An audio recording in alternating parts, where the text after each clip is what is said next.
I'm Fabian T. I'm 48 this year, and I have been doing Bukit Brown tours for the last 3 years. My profession is actually in-house legal counsel, so absolutely nothing to do with history or politics for that matter. I got interested because I went on a tour just like you to Bukit Brown because it was advertised on Facebook, and when I was introduced to the slate of individuals I was very interested, I thought, how come I don't know about these chaps? And once there's so many questions I ask cannot be answered, so I decided to go for more tours. Eventually I did research and they invited me to guide. I only do Bukit Brown on the weekends. Weekdays I have to earn a living. Okay, my name is Catherine Lim, and I work as a freelance producer. So I'm in media communications. How I became interested in Bukit Brown was a natural curiosity about our history and our past. And the first visit was quite amazing because I had never seen such a wonderful space. It was huge, it was serene, it was natural, and to top it all, there were these beautifully carved tombstones and a diversity of graves, which indicated to me that this place was a place where both the rich as well as the poor were interred. So it was actually a very inclusive space. So it started off from there. And then gradually we came to know of each other, those who came out of curiosity to explore. We met on my Facebook page. And that, in essence, is how we came together. And that's how we started to do guided walks from 2012. And each of us had, I guess, different motivations for wanting to do this. I think for me, the beginning was not that clear, but now it's much clearer why I'm doing My name is Khoo Ee Hoon. I'm a volunteer guide at Bukit Brown. I guide here about once or twice every month, and at the same time I also do some research on the people who are buried here and other aspects of cemetery culture. For me, it was more of what started me off was my interest in history. So as you know, this is a pretty old cemetery. Many of the people who are buried here are considered pioneers in terms of Singapore's history. But as I went along, the interest grew beyond my own personal interest in history, because I also realized that there are many people who don't know that we have so many historical stories which are yet to be uncovered in this cemetery. So I thought it would be interesting if I can share more about what's here with the rest of our Singaporeans. Well, actually, it's also more like coincidence, because I think at the start there wasn't really a plan, or any idea to get something like this going. It was more like we happened to all come together at the same time. It was like a meeting of different people from different walks of life, but with similar interests and goals. So I guess that's how things got together quickly.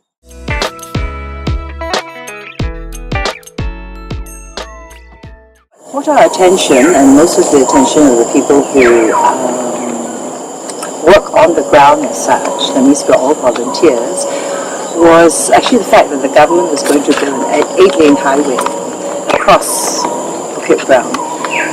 So it piqued our curiosity, and that's how we all sort of came together and explored Bukit Brown. Tell people that this is a wonderful repository of history and personalities that there are in Singapore. I always narrate the story in terms of a fishing village. It's not true that a fishing village, right? Singapore wouldn't have been the center for Southeast Asia to collect money in 1938 and 39 for the war effort in China. So when you put all these things together, you realize that we had a nation even before we created a country. So there was a lot of coming together of people, wealth, as well as passion for a certain cause, whether it be it to transform China or to fight the Japanese. We have those elements of what we call a community. More of these kind of trips, people will realize that there's a lot more than going to see history in a museum, because a museum is like a showroom.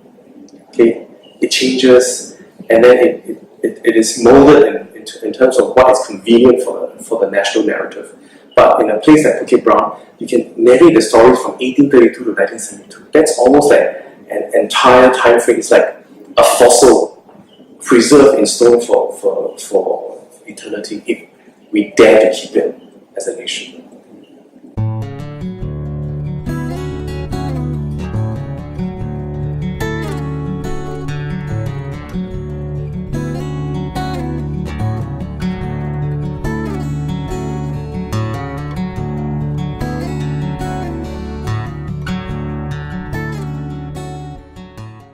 So the journey is constant. It has not stopped. So if you compare to what I know in 2012 when we started this, and we started with very basic information about the tombs, and where we are now, there's a lot. And what is beautiful is there's a lot more to uncover.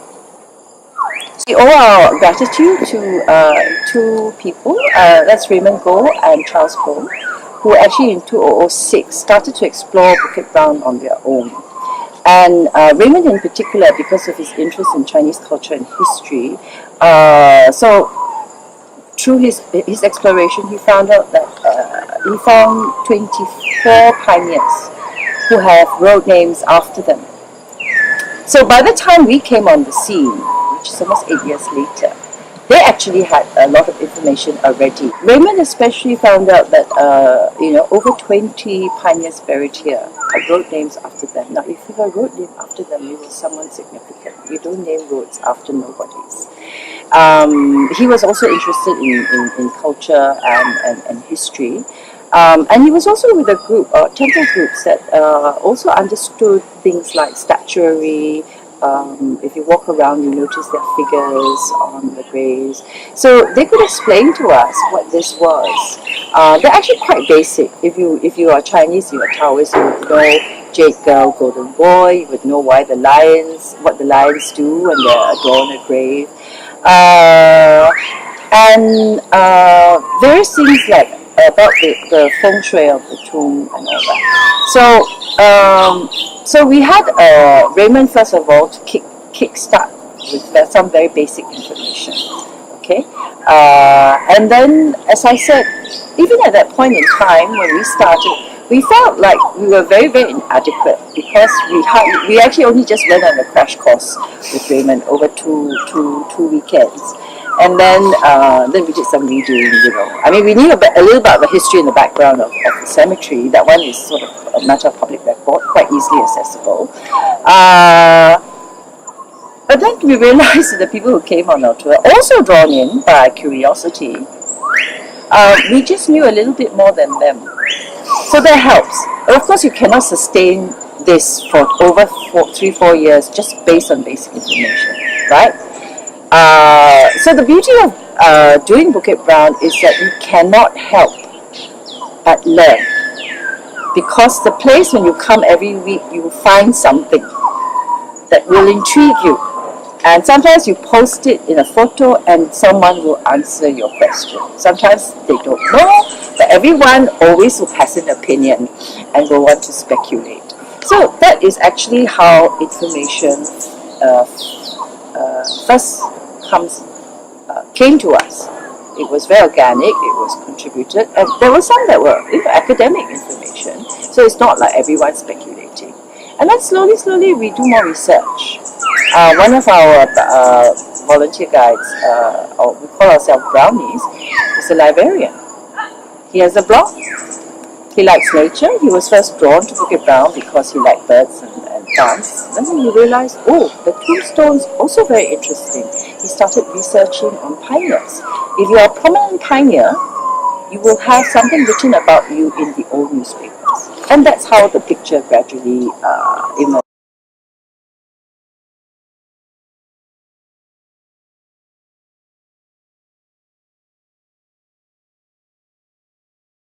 Putting together a book on Bukit Brown World War II.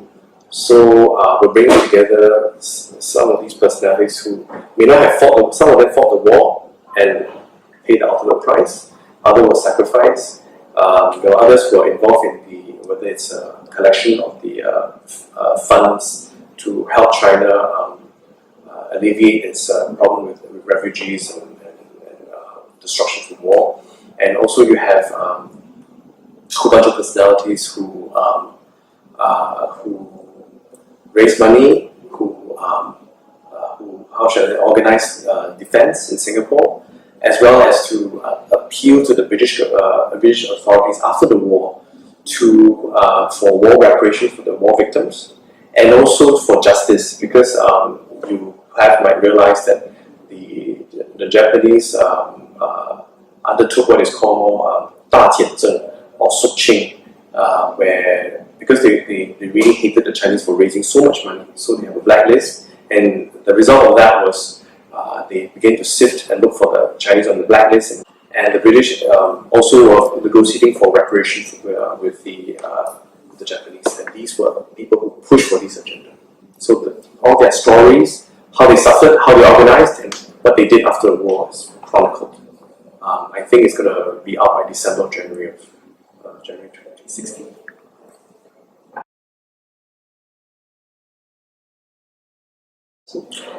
Anybody and everybody.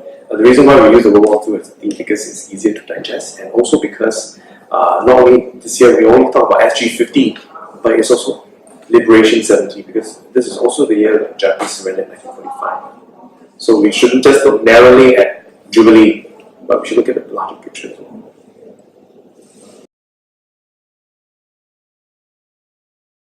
Community effort. So Claire and I, we started a blog called All Things Bukit Brown, and the blog actually had the idea of creating, of course, awareness in Bukit Brown, the history, heritage, and the habitat. But also, we wanted to mine all that information that was being shared on the Facebook page. So if we see anything interesting, we'll try and develop it, or we'll ask other Brownies to contribute. So we are the editors for the book, but it's a community effort. Among the contributors are descendants themselves who share their stories and their family, their stories from their family archives, so they have not been shared before. Some we may have hinted at in our blog posts, but what I think is quite a treasure that we're sitting on, a treasure of memory, is photos. Okay, they've dug deep into their photo albums, and this is not easy thing to do because there's a gap of where many lost their memories. If there's anything that has come out of Bukit Brown, is that it has triggered memories, and that particular trigger has inspired people to go back, either to talk to their uncles, aunties, grand-uncles who are still alive, open up the storeroom boxes and see what's inside.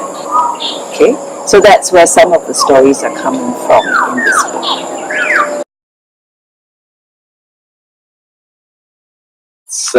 It's a combination of both how much time you put in and also your luck.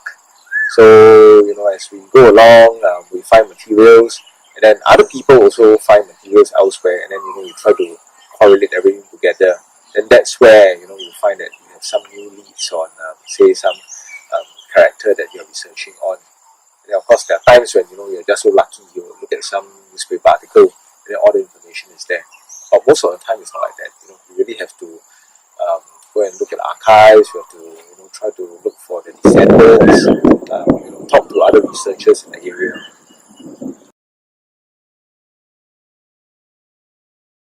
And as I say, the mutual support from the rest of our friends, that's very important also, because when you find that other people have found some information, that also spurs you to work harder to look for more stuff as well.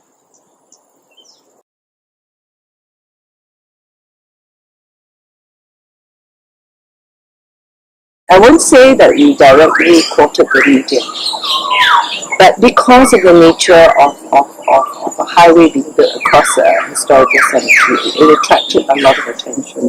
The fact that we were a group of people who actually traditionally are not stakeholders. I mean, many of us are not descendants. Many of us are actually English educated. So it was a surprise. I think we ourselves attracted a little bit of attention. The media did help. I mean, when the news broke, we've been covered by CNN, BBC, all the major news networks have written about us. Almost every international publication has written about us. So I think that has helped create some awareness. I think that guided tours play a big role, and then social media as well, because there are more people who came to us through social media, Facebook and Everbright. We're using Everbright, and also not to mention that TripAdvisor. We also made it to the pages in what do you call the Lonely Planet and other guys. In fact, some of them give us about a page to talk about the off-beaten track places in Singapore to visit, and also not to mention 2 years ago we applied for and succeeded in getting the World Monuments Fund recognition as a place, as a heritage place worthy of protection. I think all these things add up to create awareness, and then also a lot of people wondering, right? A group that is formed by cemetery cannot last so long, right? Right? Because it's like, what else can you say about cemetery? But the amazing thing is, one of us, Raymond, Peter Parr, they have almost every month we have news discovery about whether it's the first lawyer or the first guy who did this, the first guy who did that, and how this chap is involved in molding Singapore in this way or that way. You know, it's an endless journey.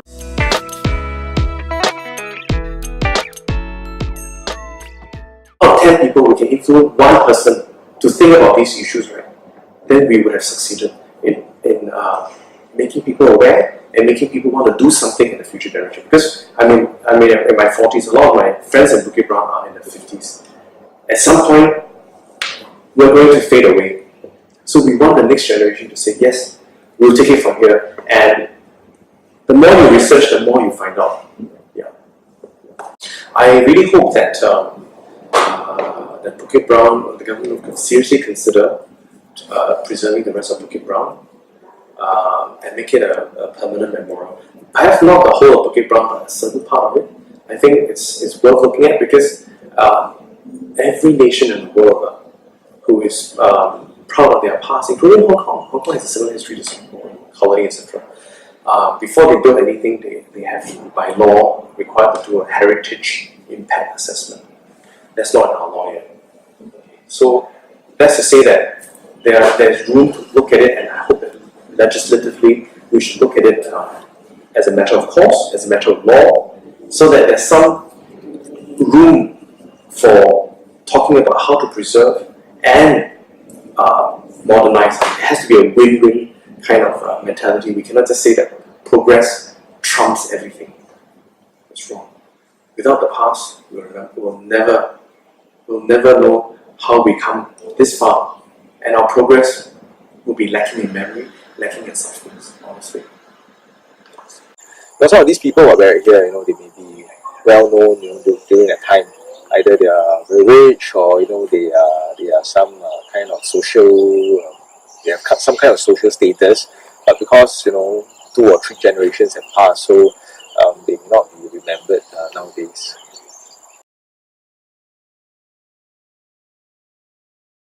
If you look at the people that are buried there, there are people who are rebels. We were talking about not just Tong Men Hui, the 1911 revolution. We had people from Sao Tao Hui, meaning people who wanted to change China from a long time ago. You have gangsters, you have drug lords, like Cha Hong Lim. Another story if you want. Why drug lord Cha Hong Lim? You have people who fought against the opium addiction in Singapore. If you remember, in 1900s, opium constitute half of our income tax. And yet you have rich people, Tauke's, and you have leaders of society that came out and said, no, opium is doing more harm than good. And then you have a bunch of people who felt, hey, why educate only boys? Girls shouldn't go to school, man.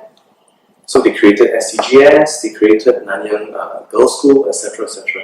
And then you have people who felt, hey, we shouldn't just look after ourselves and our families. So what about people who are orphans? What about people who are smuggled to Singapore into prostitution? So you have what do you call Society for the Protection of Women and Children, and people throw themselves and get themselves involved in all these things. So there are people who push the frontiers of progress, even to the point of irritating or sometimes angering the British. So you can see that ours is a history of people who are not only contented with living a good life, to buy your car, to buy your next big house. Yes, they are interested in that, but they are also interested in social progression, interested in edifying the society, interested in lifting the society to the next level.